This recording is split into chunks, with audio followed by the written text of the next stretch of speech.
กล้วยเราเนี่ยจังน้อยอ่าตื่นหากนอนกันนี่บ่เออแต่นอนรับง่ายอยู่แล้วป่ะ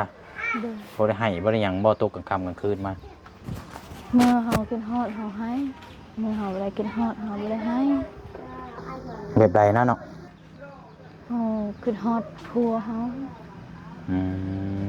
มบ่อันบ่เชียงถามบ่ลูกเจ้าได้ให้อยู่บ่นะบ่ได้ให้บ่อ๋อเจ้าก็เลย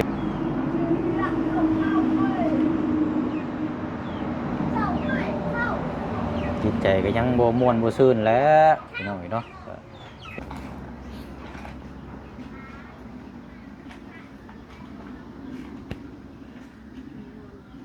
เยี่ยมยามถามข้าวเนาะอันนั้นก็ลอง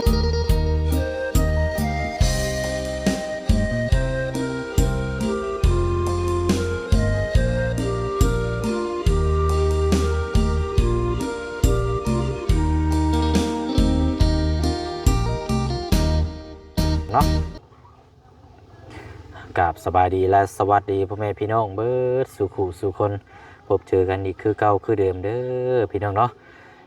มื้อนี้ก็พาพ่อแม่พี่น้องมาอยู่บ้านน้องออนเนาะพี่น้องเนาะมาเยี่ยมมายามถามข่าวเราอีกก่อนพี่น้องเนาะเป็นจังใดหลังจากรอบที่แล้วเนาะเขามาเห็นก็โอ้ยทางลูกๆเพิ่นก็สะดวกจักควมได้พี่น้องเนาะเฮ็ดอยู่เฮ็ดกินทอดไข่เนาะอายุน้อยๆนึงก็ยังเฮ็ดอยู่เฮ็ดกินได้เนาะพี่น้องเนาะก็ถือว่าดีเนาะซอยทางแม่ว่าบับรับภาระหรือว่าแบ่งเบาให้ทางแม่ได้เนาะพี่น้องเนาะทางลูกแล้วกับพี่น้องเนาะเอากับโบมียังพี่น้องเนาะมาเยี่ยมยามอัปเดตถามไทยให้พี่น้องให้ FC ติดตามเป็นกำลังใจทางน้องออนเนาะพี่น้องเนาะมื้อนี้กันเนาะ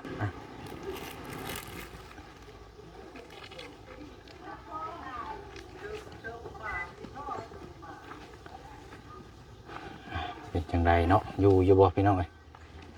โอ้เอาน้องออนเนาะโอ้ยเอาเนาะสบายดีเนาะโอ้มาฮอดเอ้าแท้นี่เนาะดูเจ้าสิบ่ให้นั่นบ่นี่ฮะนอนแล้วบ่เออเอานี่ไม่ให้ได้เด้อสิน้องออนนี่สิเป็นคนเว้าบ่ค่อยลังปานใดเลยพี่น้องเสียงนี่เสียงคนเว้าเนาะกันสิเว้ากันเด้อฮ้อนแท้นี่เนาะใช้ลูกเต้าไปใช้เบิดไปเล่นเฮ็ดอยู่เฮ็ดกินยังมื้อนี้ทอดแล้วบ่ไข่กินหน่อไม้กินหน่อไม้โดยหน่อไม้มาแต่ใช้เนาะลูกเฮาไปหาโอ้จักความแท้นี่เนาะผู้ใหญ่เห็นบ่โดยอ๋อเราไปหาอยู่ไสน่ะหาอยู่ใกล้ไปนำกันจักคนไป3คนไปนำกัน3คนโดยผู้นั้นก็แม่นบ่ไปน้ำหมู่บ้านไปน้ำหมู่บ่นึกว่าไปแต่ลูกเจ้าน่ะ3คนนะโธ่หาอยู่หากินเนาะโดยแกงซั่นบ่เนาะแกงโดยใช้คนน้อยได้ซะนอนบ่ต่อประหยัดดาวป่ะนอนแล้วโอ้นอนเปรย์เนาะเดี๋ยวมัดจับดีแล้วว่าละเสือกเบิ่งจับดีเด้อเสือกนั่นได้เนาะเนาะเอาใกล้ดอกมันเข้ามาในเฮือนเจ้านี่คือว่าเย็นอยู่เนาะเจ้าเอาอันเสือน่ะไปปกท้องลูกเจ้าอยู่ฮะเวลาเสียงดังนะเพิ่นจะตกใจปกแต่หน้าท้องนะ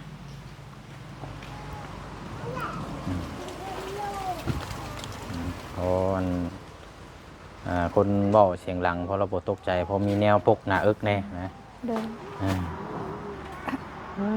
เนาะมันยังไงเนาะ1ข้าว1น้ำแล้วบ่1แล้วเขา1แต่เช้ากิน1แต่เช้าพูเอาตอนแรงบ่ได้1บ่เนาะยังเขา1ลายแต่เช้ากินก็เลยตอนแรงนำสิบ่1บัดนี้เนาะโอ้ดมแท้นี่เนาะบัดนี้เข้ามาในพี่อยู่ห่มกกไม้เนาะมันดดคักแล้วเนาะ เย็น เย็นเนาะ โดย อันเป็นจังได๋เสียทางหมู่คู่เพิ่นก็มาดินมาเยี่ยมมายามนํอยู่บ่ มาเล่น อืมโดยอันสาวยังก็อันอยู่เฮือนข้าง ซี สาวสีบ่ โดย อันเฮือนหลังนี้ก็ทางอันผู้ใหญ่ซอยได้เนาะแม่นบ่ โดยผู้ใหญ่ซอย ก็อันเป็นหมู่คู่กันกับเจ้าบ่ทางนี้ก็ โดยหมู่กัน อืมสาวสีเนาะ โดย เราก็ไปมาหาสู่ดินน้ำกันอยู่เหมือนบ่ โดย อืมอืมลูกจะคนเหรอ ซีคือกัน ลูก4คือกัน โดยผู้ชาย3ผู้หญิงผู้หนึง อ๋อวัดทางนั้นบัดเน้นไปทางผู้ชายเนาะ โดย โอ้ลูก4คือกันอันนี้เนาะอายุก็ซ้ำกันบ่ โดย บ่เสียงเคยเห็นเราอยู่บ่นี่ จะบ่เคยแต่ว่าเคยเห็น บ่เคยดอกเนาะ โดย เพราะว่าบ่เสียงเห็นทางอันพี่น้องเพิ่นคอมเมนต์มาบอกหันนะเพราะว่ามายามใดเห็นแต่ทางน้องอ่อนนั่งอยู่กับลูกแล้วคือบ่เห็นหมู่คู่มาดินแหน่ว่าซั่น โดย เพิ่นก็มาอยู่แม่นบ่ โดย ทางอันนั้นได้ซะทางน้อง Honda ได้ซะเป็นได้เพิ่นมาดินนํอยู่บ่ บ่แล้วมาได้มาเล่น ฮู้จักกันอยู่แล้วว่า ฮู้ ฮะ ฮู้ ฮู้อยู่เนาะ โดย น้อง Honda และก็ทางสาวเซ โดยสาวแซมาเล่นเทื่อนึง เรามาดินนํอยู่บ่ โดย อืมได้อยู่ มา ซะ เล่น เนาะ น้ำเฮาบอกเฮาอย่าให้เฮาให้อย่าตัวเฮา อันสาวแซอันบ่ โดย โอ้เราก็จึงรู้จักมาปอบโยนเนาะ โดย มีแล้วเนาะอันนั้นก็เป็นแม่ห้างนั่นก็พี่น้องมีห้างแล้วก็เอ้ยก็นอนอยู่หันอีกก็มีห้างอีกคือกัน โดย เท่ากับนี่บ่มีผู้ชายอยู่ในเฮือนฮะเนาะเป็นจังได๋ซะเนาะทั้งสภาพจิตใจก็ดีขึ้นหลายอยู่แล้วว่าเนาะ โดย บ่ได้มีทุกข์มีหยังแล้วว่าเดี๋ยวนี้นี่ บ่ ดีแล้วปล่อยวางได้เนาะ โดย คิดหลายมันก็เมื่อยลูกเต้าก็ยังน้อยอยู่อดสู้เอา นี่ แล้ว ลำบากลูกยังน้อย บัดนี้ลูกพี่แล้วเนาะต้องเบิ่งรับภาระต้องซื้ออันข้าวกล้องได้เนาะ โดย กินข้าวกล้องแล้วก็นุ่มน้ำอันผู้นี้และอันที่ว่าอันนี้เนาะ โดย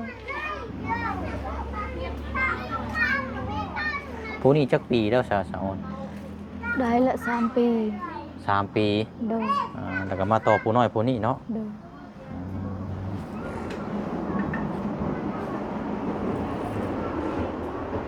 ไกอยู่ลูกเต้ากับบ่ค่อยดื้อปานใดจักควมอยู่เนาะ โดย อันผู้ใหญ่อันเฮ็ดกับข้าวกับน้ำนี่เจ้าบอกหรือว่าเพิ่นเฮ็ดเอง เฮาเราอยากเฮ็ดเองเฮาได้ให้เฮ็ด เฮ็ดอยู่เฮ็ดกินนี่เราเฮ็ดเองเนาะ โดย เจ้าบ่ได้บอกบ่ได้สอน เฮาบอกเทื่อนึงก็ลูกเฮาจื้อเลย บอกเทื่อเดียวแล้วจื้อเลย โดย ดีแล้วเนาะเพิ่นยังรู้จักเฮ็ดอยู่เฮ็ดกินซอยทั้งแม่อยู่เนาะเอาอันนี้แล้วบ่เชิงก็มีแต่ซื้อกับข้าวแล้วมาฝากเพราะว่าลูกน้อยก็หลายคนซ้ำเนาะอันน่ะทางคนน้อยนี่ก็เป็นกินอันกองข้าวแบบใดน้องนี่นะ กินข้าวให้แบบว่าจานซื้อให้ ข้าวแบบเป็นข้าวซีดีแดกบ่ เฮาบ่ฮู้จักคุณ อ๋อข้าวกองซีดีแดกไปกล้วยลูกนะฮะตื่นนะ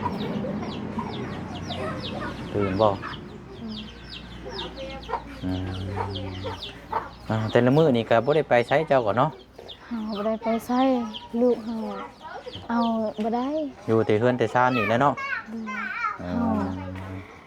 อยากเฮ็ดให้ก็บ่มีไผเอาลูกเฮา เฮ็ดให้อยู่ไสน่ะ เฮ็ดให้อยู่ป่า เฮ็ดอยู่ในลินดอนเจ้าเองนี่บ่ โดยคันเฮาบ่ได้เฮ็ดให้บ่มีให้มื้อหน้าจักสิกินหยัง ลินดอนที่ว่าอันเฮ็ดกับผัวเจ้าตะกี้นั่นเนาะ โดย ไกลตึกอยู่บ่เนาะ บ่ได้ไกล ตกมาปีนี้นี่บ่ได้เฮ็ดปีนี้บัดนี้เนาะ โดย จักสิแนวใดแล้วเนาะข้าวน้ำซ้ำปลา อยากเสียยามันแน่ยามันแต่ว่ามีไผเอาลูกมันเฮา จะ อ ให้ อกหมดแล้ว อ๋อมันก็ปลูกแล้วมันบ่ โดย อ๋อมีปลูกมันนำแล้วก็อันเพื่อจะเสียหญ้าให้เนาะ โดย อืม หายบ่มีปีนี้เฮาอยากเฮ็ดก็บ่มี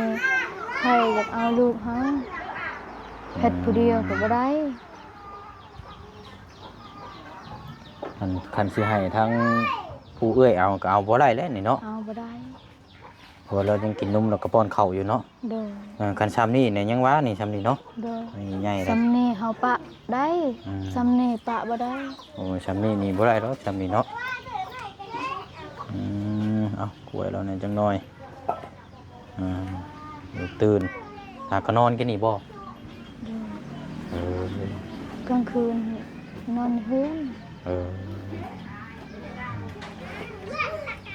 ก็นอนรับง่ายอยู่แล้วป่ะ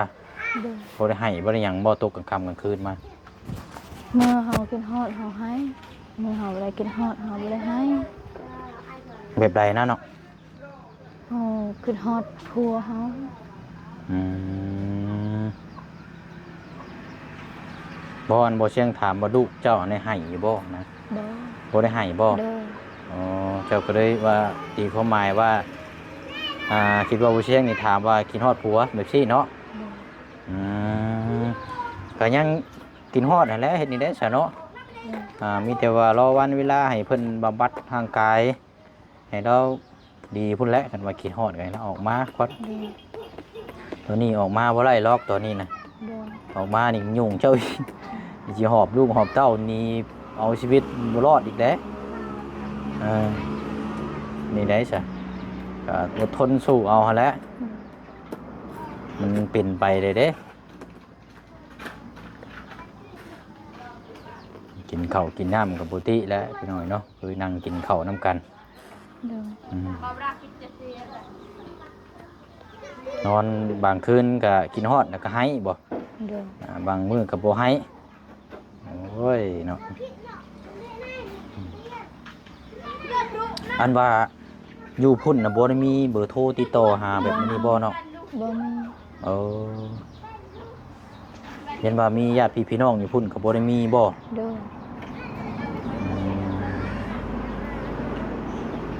เห็นว่าแบบโทรดินโทรหยังจังซี่นะ บ่มี เออเดี๋ยวมันก็ไกลคือว่าหั่นแหละเนาะ โดย คันสิว่าลงไปเยี่ยมยามก็โอ้มันก็ไกลช่ำเนาะ โดย ในใจนี่เจ้าก็อยากลงไปเยี่ยมยามผัวอยู่บ่ โดยเฮาอยากไปเยี่ยมยามเทื่อนึง นานทีช้าเนาะ โดย ถึงสิให้สิเครียดถึงสิบ่ดีก็กะยะแต่ว่าเฮาก็เคยสร้างครอบครัวนํกันเนาะ โดย เห็นหน้าตา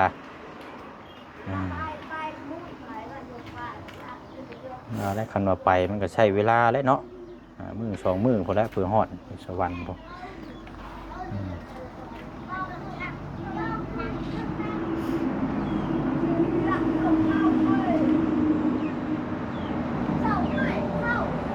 จิตใจก็ยังบ่ม่วนบ่ซื่นแหล้วพี่น้องเนาะเฮ็ดจังไดเนาะถือว่าน้องอ่อนนี่ก็ยังโชคดีสุดได้เพราะว่าหนึ่งมานี่ทางอ้ายแล้วก็ทางทีมงานก็ยังเข้ามาเยี่ยมมายามมาเป็นกำลังใจให้อยู่เนาะ โดย แล้วก็หลักๆเลยกับทางผู้ใหญ่ที่เพิ่นยังอุ้มชูซอยเบิ่งแยงอาหารการกินหรือว่าช่วยเหลือพวกต้นต่างๆเนาะไม่ว่าถ้า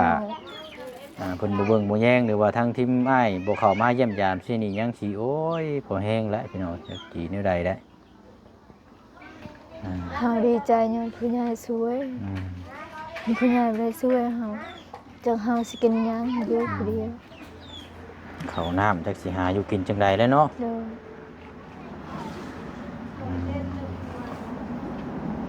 นั่นแหละเนาะข้าวนี่ก็ยังอันหลายอยู่บ่ซะเนาะ ยัง เป็นข้าวเหนียวนี่บ่ โดย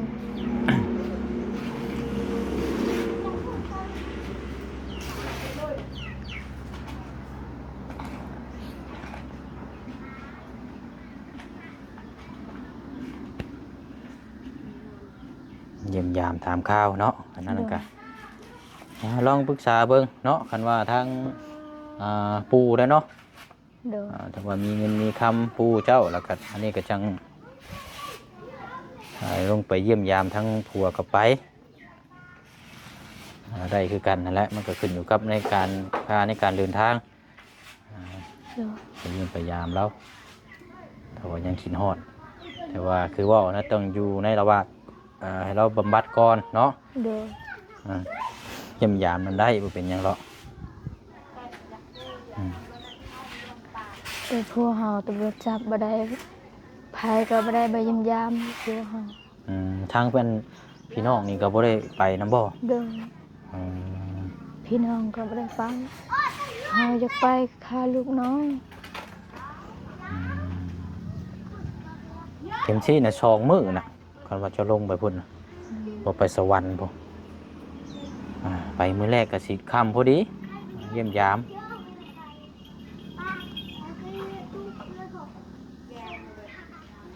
กันว่ามีเบอร์โทรยังว่าโทรดินโทรหยังนำทางใน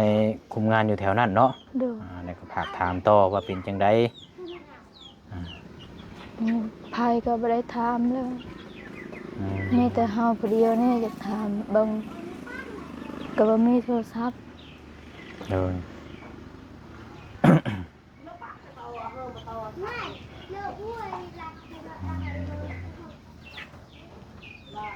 เบิ่งไล่แล้วบ่โทรทัศน์น่ะ บ่ได้ ฮะ บ่ได้ เอามันเสียอะไรดิ โดย โทรทัศน์นั่นมีอยู่แต่ว่าจานนั่นบ่มีเนาะ โดย โอ้ มีแล้วโทรศัพท์ แต่ก่อนนี่ก็เบิ่งอันนี้ได้เนาะลูกเต้ามื้อนี้จานเสียแล้วบ่ได้เบิ่ง ลูกเฮาแอลเฮาให้เฮาเปิดบ่ได้ตายนะมีจานแล้วลูกเฮาให้เฮาก็ให้นำลูกให้เฮาเปิดบ่ได้ตายแล้ว วันนี้ลูกให้อยากเบิ่งโทรทัศน์แต่ก็บ่ฮู้ว่าสิเฮ็ดจังใดก็เลยให้ โดย อ้าวเนาะลูกเจ้าไปเบิ่งอยู่ไสก็เฮือนหลังไร เบิ่งเรือนหลังนี้ นี่บ่หลังนี่ โด บ่ ย เอเบิ่งการ์ตูนหรือว่าเบิ่งละครหยังหั่นแหละเนาะ โดย ตามภาษาเล็กน้อยนั่นแหละพี่น้องได้เบิ่งแล้วก็แล้วเนาะเนาะนอนนั่งเล่นแป๊บเดียวมาถึงนอนเลยพี่น้องเอ้ยนะเนาะพกไว้เลยเนาะจังน้อยนี่ก็หอบลูกหอบเต้าไปอาบน้ำได้นี่บ่ โดย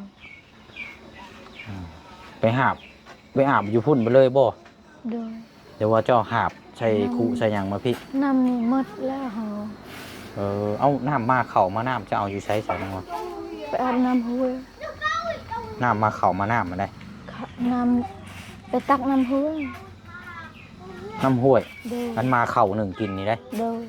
โอ้อันใส่คูหาบมาสมบ่ โดยเฮาตักใส่คุ อืมเออ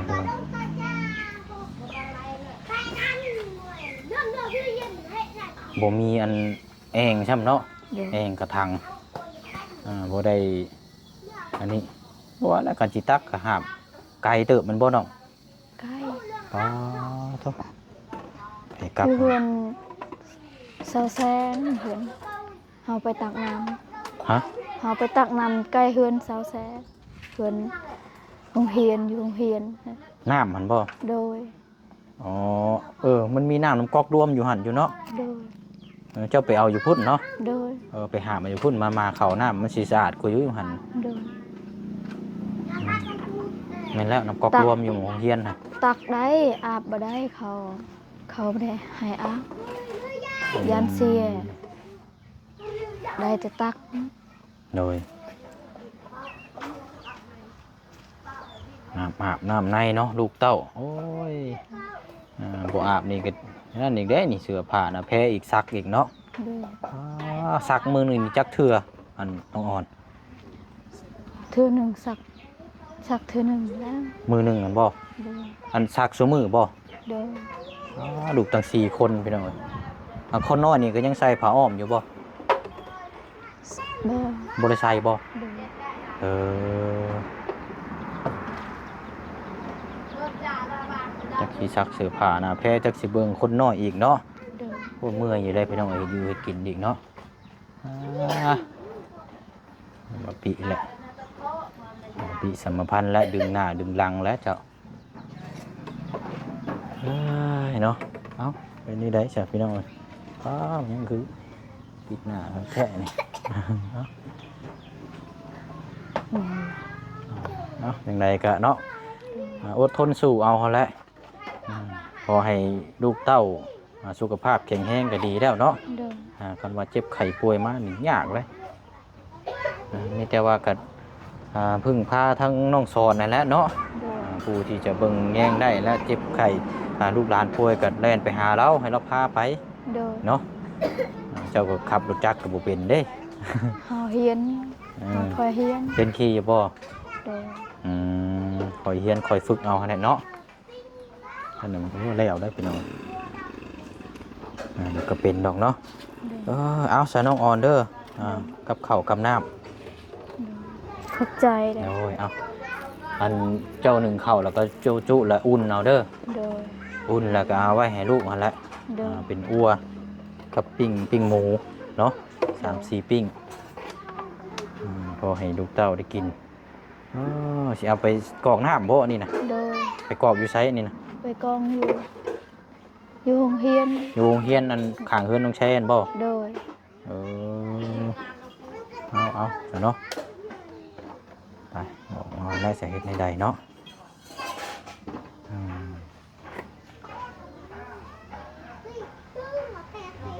ทางบ่สอนเราก็อยู่เฮือนอยู่บ่โดยอยู่เฮือนอยู่เนาะสตามนั่นเลยสน้องเด้อแวะมาเยี่ยมมายามแล้วก็มาเป็นกำลังใจให้เนาะให้พี่ให้น้องเพิ่นติดตามรับชมเบิ่งนี่แหละเนาะอยู่ในระหว่างก็ยังความคิดฮอดคิดถึงอยู่พี่น้องเอ้ยเนาะแต่ว่าก็เฮ็ดจังไดก็อดทนสู้เอาหั่นแหละเนาะได้อย่างเสียอย่างก็คือเพิ่นว่าหั่นแหละเนาะมันเป็นมาแหละคันว่าดีเบิดมันก็อยู่ในเป็นบางช่วงนี่ก็มันอยู่ในช่วงระยางเสียอย่างแต่เฮาบ่อยากให้เพิ่นดีบัดเฮาบัด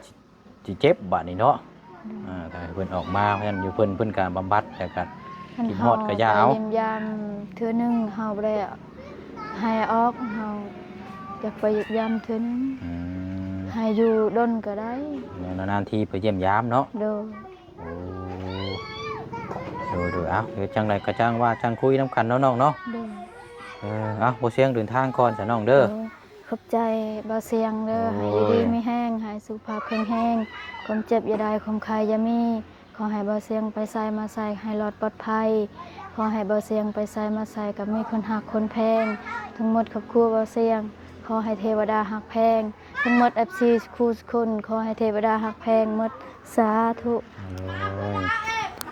เอาอะไรเนาะเป็นกำลังใจให้น้องเด้อสู้ๆเนาะนอนในทางนี้กันเนาะเอาอะไรเนาะ